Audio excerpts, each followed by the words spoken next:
성령을 기쁘게 하는 것은 하나님을 기쁘시게 하는 자죠. 어떻게 해야 하나님을 기쁘시게 합니까? 오늘 본문 속에서 보면 진심으로 행하면 성령을 기쁘게 하는 자입니다. 하나님이 가장 싫어하는 것은 위선입니다. 겉과 속이 다른 것을 가장 싫어하시죠. 이유가 뭘까요? 사탄의 그 중심 속성 자체가 거짓이고 끊임없이 속이고 파괴하고 분열시키고 이간질하고, 그래서 하나님 앞에 불순종하며 거역하는 역사로 나가는 것이 사탄의 본 모습이기 때문에 하나님이 싫어하시는 것은 사탄 숭배, 우상 숭배, 하나님 말고 다른 것 섬기는 것, 그리고 진실되게 살지 못하고 거짓되이 사는 것, 정직하지 못하고 편법을 쓰거나 불법함을 행하는 것, 이것을 하나님은 기뻐하시지 않습니다. 사탄은 불법자예요. 하나님의 진리의 말씀 안에 거하는 사람들을 현혹해가지고 미혹해서 넘어뜨리려는, 그래서 불법을 행하는 자들아 그랬죠. 우리가 세상 나라에서도 불법을 행하는 자와 법대로 행하고 정말 정직하게 사는 사람으로 쫙 나눠지잖아요. 낮은 밝고 저녁은 어둡듯이 빛이 있으면 어둠이 있는 것처럼 하나님은 밝은 것을 기뻐하시고 정직히 행하고 신실히 행하는 것을 기뻐하십니다. 그래서 성령을 기쁘시게 하는 비결 중에 첫 번째는 정직하게 진심으로 마음의 중심으로 행하는 것을 하나님은 기뻐하십니다. 사무엘 선지자가 사역을 진행하면서 오랜 기간 동안 사역했지만 좀 감각이 무뎠어요.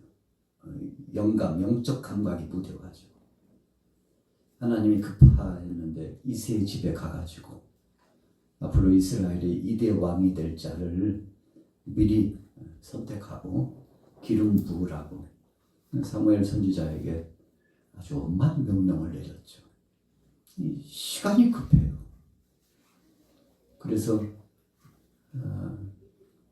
베들레헴으로 향하여 가지 않습니까?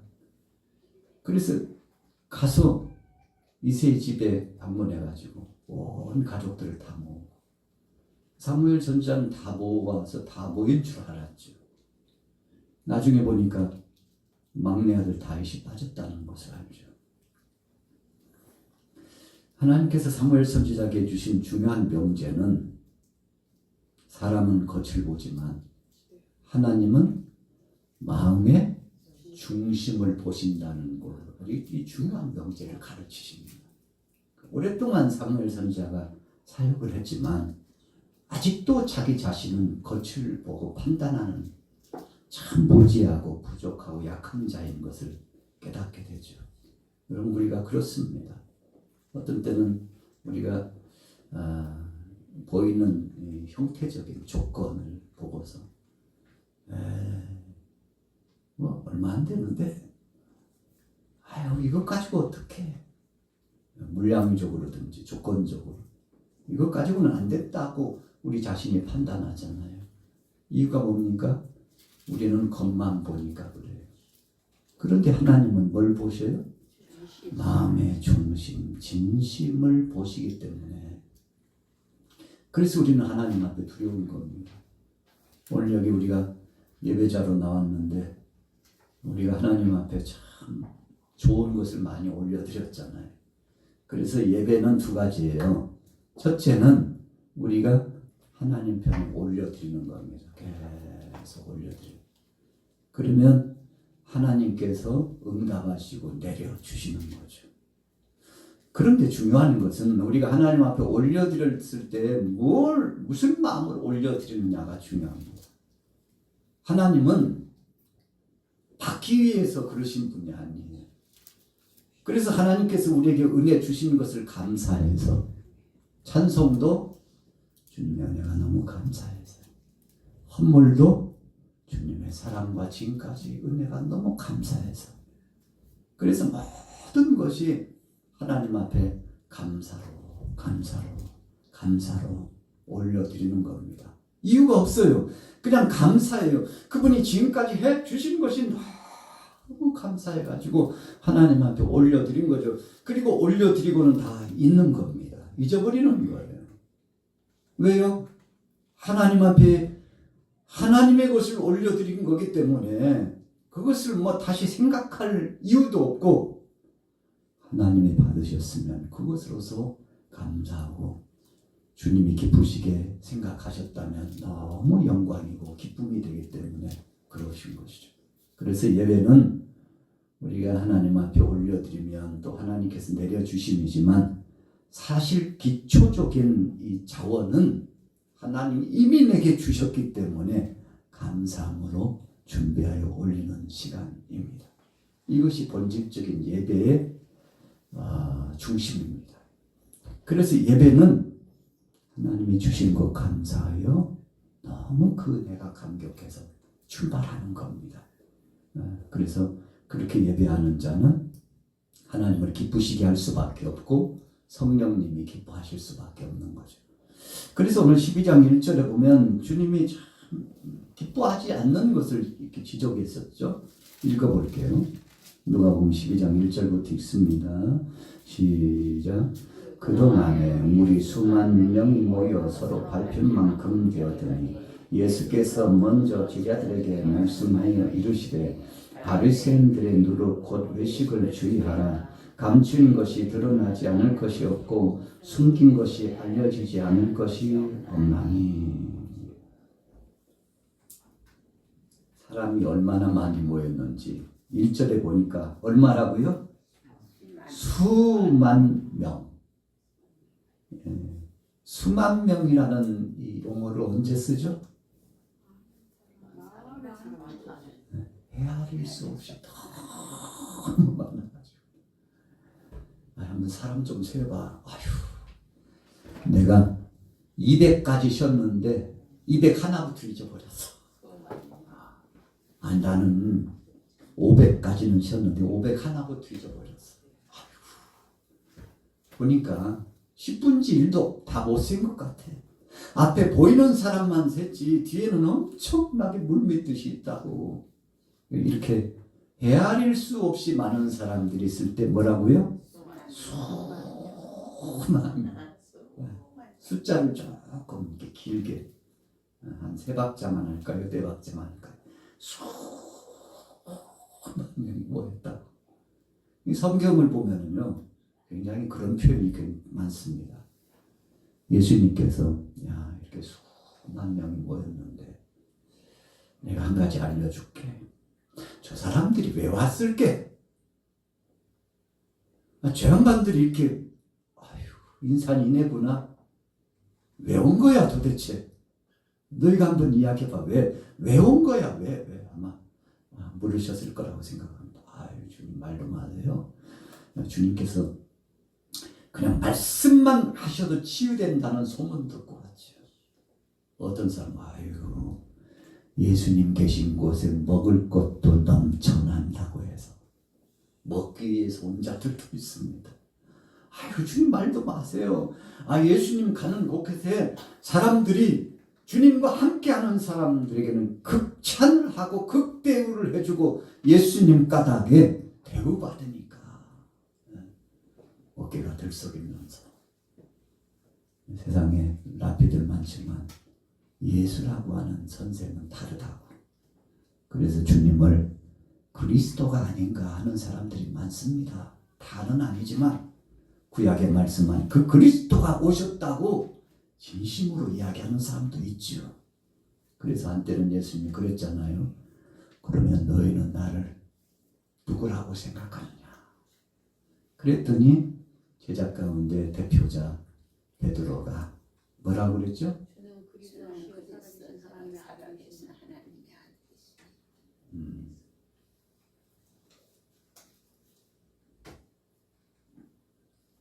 베드로가요 마음의 진심으로 고백했어요. 주위 사람들이 시선이 예사롭지 않았어요. 여러분, 왜 베드로가 아주 중요한 고백을 했는가 하면, 이 당시에는 예수님을 그리스도라고 고백하면 큰일 납니다. 예수님을 주라고, 주님이라고 고백하면 큰일 나는 시대입니다. 그 예수님이 부르신 거예요, 제자들에게.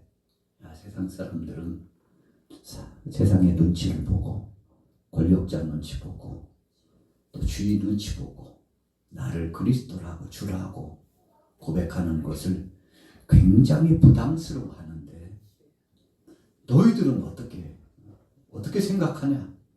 어떤 사람처럼 둘러대면서 엘리야가 아닌가 하고, 어떤 사람들은 예레미야가 아니냐고, 어떤 사람들은 세례 요한이 다시 살아왔나? 라고 이야기를 하고, 천차만별인데, 다 그렇게 하는 이유가 있죠.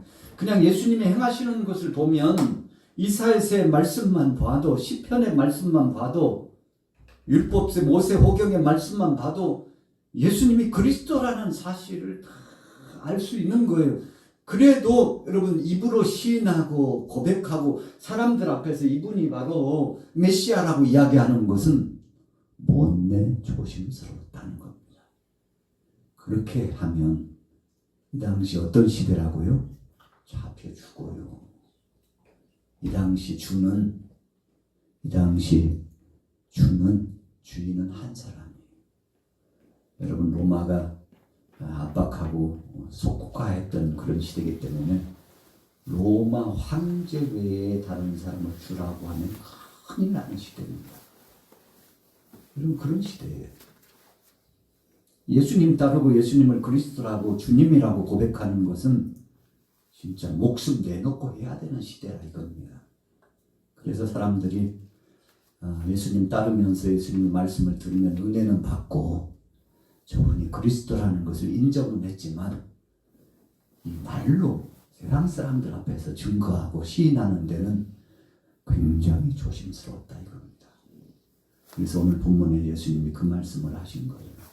8절이죠. 이 8절이 그냥 나온 게 아닙니다. 우리 같이 한번 읽어볼게요. 누가복음 12장 8절 같이 읽습니다. 시작.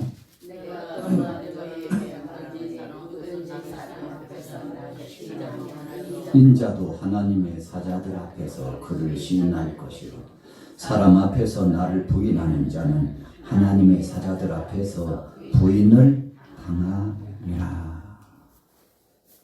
일제강점기와 공산권의 세력이 한때 6.25 동란 때 지배해가지고 남쪽으로 왔다가 북쪽으로 갔다가 전세가 막 뒤바뀔 때 우리 예수 믿는 사람들이 많이 죽었습니다. 진짜 많이 죽었어요. 왜 죽었습니까?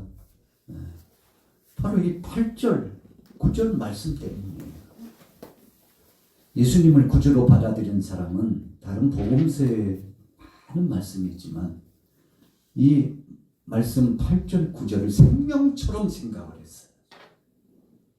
다른 건 다 뒤로 한다고 해도 예수님을 뒤로 할 수는 없는 주님이 나의 생명이요 내 삶의 구주인 것을 고백했습니다.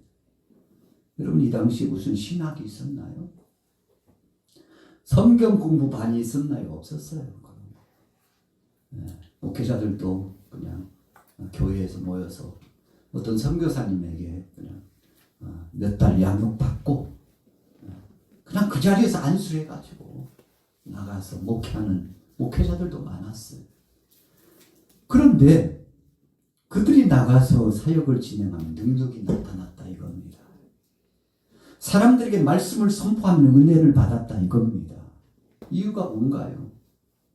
학식도 짧고 신학도 짧고 지식도 부족하고 다 부족한데 도대체 이유가 뭔가요? 초대교회 당시 목회자들이 교회 장로님, 안수집사님, 권사님들 세우는데 요즘처럼 단계적으로 양육 과정을 패스해야 그런 시대가 아니었어요. 그냥 죽도록 교회 와서 충성하고 예수님을 내 생명과도 바꿀 수 없을 만큼 귀한 분으로 생각하고 주의 몸된 교회를 위해서 헌신하면 교우들 간에 그냥 끄떡끄떡 다 인정하면 바로 그분을 존경받는 그분을 장로님으로 세우고 권사님으로 세우고 안수집사님으로 세워서 일꾼 삼은 겁니다. 충성된 것 그거 보고 세운 겁니다. 여러분 그런데 환란이 다가오고 핍박이 거세오던 그 시절에 예수님을 구주로 영접하는 거 그거 부정하라고. 아니 이 일본 천황에 계시는데 신사가 있는데 신을 모시는 신사가 있는데 그보다 더 귀한 신이 어디 있냐고. 그러니까 다른 신은 다 가짜고 부정해야 된다고. 한 번만 부정하면 용서해 주겠다. 그래서 이제는 하나님 하자도 꺼내지 말고 예수님 예자도 꺼내지 말고 이 세상을 모든 것을 지배하고 주관하는 신은 바로 이 신사요 천황이라고. 그래서 가장 귀하게 여기는 성경책 우리 보는 데서 찢어버리라고. 십자가 놓고 발로 밟고 지나가라고. 요즘 생각해보면 어찌 보면 좀 유치한 것 같잖아요. 그 책 하나 찢었다고. 십자가 한번 밟았다고. 그런데 이 당시에 믿음의 사람들은 예수님이 나를 위하여 죽으신 그 은혜의 십자가를 어떻게 밟고 지나가냐. 나를 위하여 죽으시고 구원하신 구속사적인 역사를 이 하나님의 말씀을 통해서 허락해 주셨는데 그 귀한 말씀을 어떻게 발로 밟고 그 성경을 불태우고 찢느냐고. 그거 못한다고. 죽었으면 죽었지 못한다고. 여러분 그것이 우상이 아니라 적어도 이 마음속에 생각하고 있는 주님을 시인하는 이 고백이 절대적이었던 신앙이었다는 겁니다. 여러분 그래서 안 한 거예요. 여기서 선교 당할지언정 저는 못합니다. 나의 주님을 배반할 수는 없죠. 죽으면 천국이요. 오늘 여기서 살면 살아도 주님을 증거하다가 죽겠으니 마음대로 하시고 그리고는요 찬송하면서 죽창으로 찔림을 당하고 찬송하면서 전기로 고문해가지고 인두로 그냥 치져가지고 여러분 그 고통 속에도 예수님은 나의 거주지하고 마지막 찬송을 하다가 주님 앞에 부름받은 수많은 선진들이 있었다 이거예요. 공산당들이 우리 수령이 제일인데 지금 무슨 신을 믿냐고. 우리 수령신이 제일이라고. 한 번만 부정하라고. 예수를 부정하라고. 그렇게 이야기해도 아니라고. 하나님은 나의 구주시요. 예수님은 나를 위하여 십자가상에 못 박혀 죽으셨고 그분은 세상의 심판주로 다시 오신다. 그러니 당신도 예수 믿으라고. 예수 믿는 것만이 영생의 길이라고. 길이요 진리요 생명의 길은 예수님 영접하는 것밖에 없다. 이게 시인이고 고백이거든요. 그래서 예수님은 너희가 환난과 핍박 속에서도 나를 구주라고 인정할 수 있느냐. 내가 바로 만왕의 왕이요 만주의 주시요 심판하실 주님이요 사람의 생명을 좌지우지하시는 분으로 나를 인정하느냐. 그렇게 하는 자는 하늘의 천사들로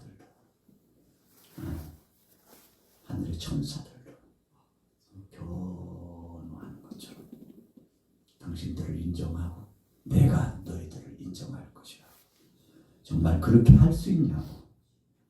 여러분 그 수많은 사람들이 모여들었는데 그 중에 정말 입으로 예수를 그리스도로 시인할 사람이 몇이나 되냐고. 오늘 본문 말씀 속에는 암묵적으로 예수님께서 그런 물음을 하고 있는 겁니다. 이렇게 많은 사람이 모였는데 바리새인 사두개인처럼 똑같은 마음을 갖고 그냥 예수님 엿보려고 인기나 얻으려고 뭔가 유익 있나 보려고 온 사람들이 많은데, 그런데 너희는 진심이 있느냐? 성령님은 마음의 중심을 다 아셔. 그래서 성령님이 감동을 주시는 대로 진심으로 행하면 된다. 지금 그 얘기를 계속 본문에서 하고 계시는 겁니다.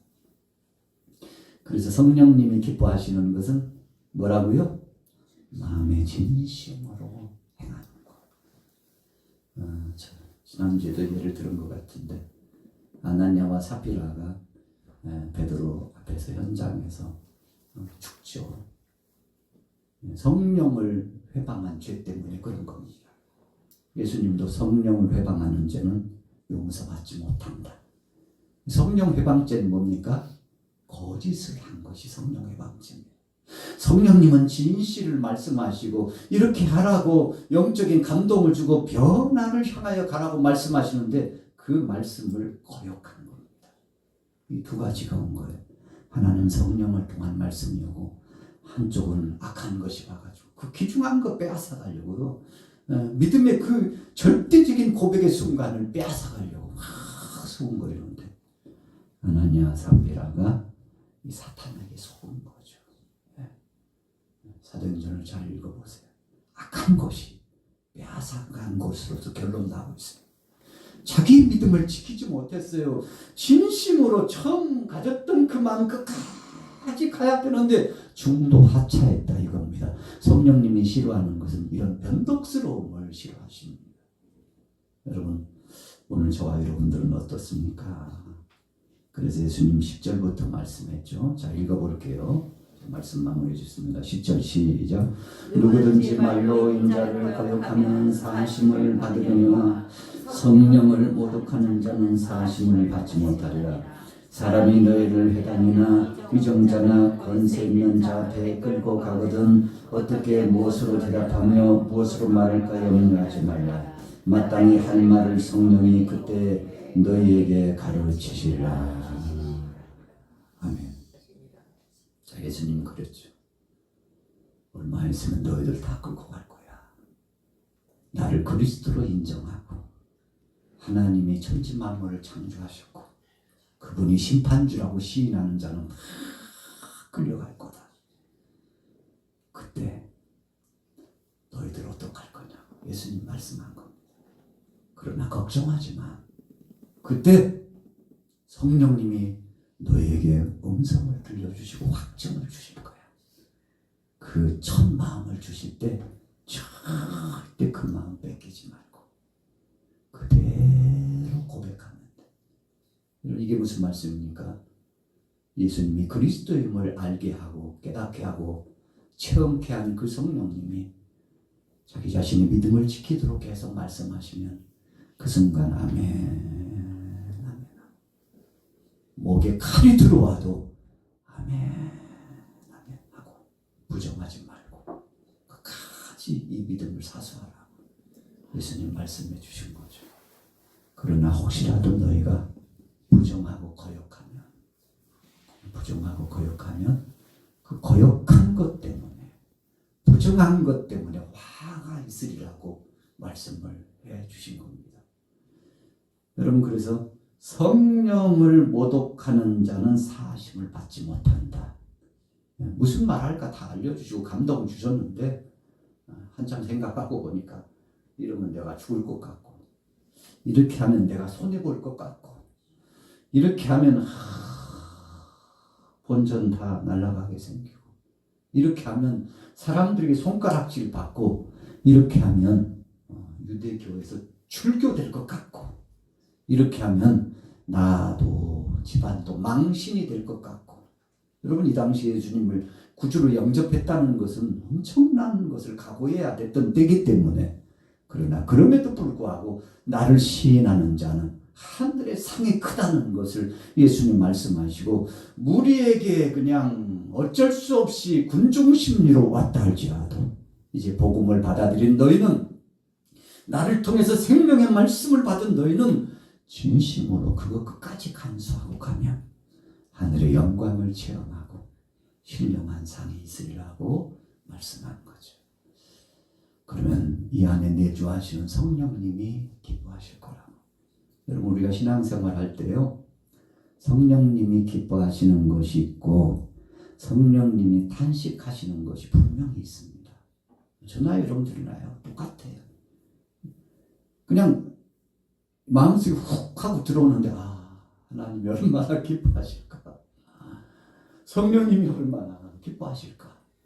자기가 그냥 상식적으로 생각해도 이것은 하나님이 기뻐하실 일이라고 생각되는데 그들은 그런데 또 다른 한편에서 불안한데 촉촉한데 성령님이 얼마나 탄식하고 계실까.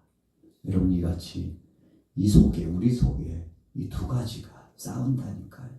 그때 여러분들은 의심할 여지 없이 더 이상 생각할 것 없이 성령님 의지하고 그분이 주신 말씀으로 나가서 예수님을 그리스도라고 시인해서 끝까지 승리하고 주님 앞에 갔을 때 칭찬받고 큰 상 받는 영생 천국의 복락과 상을 누리는 여러분들 되시기를 예수님의 이름으로 축원합니다.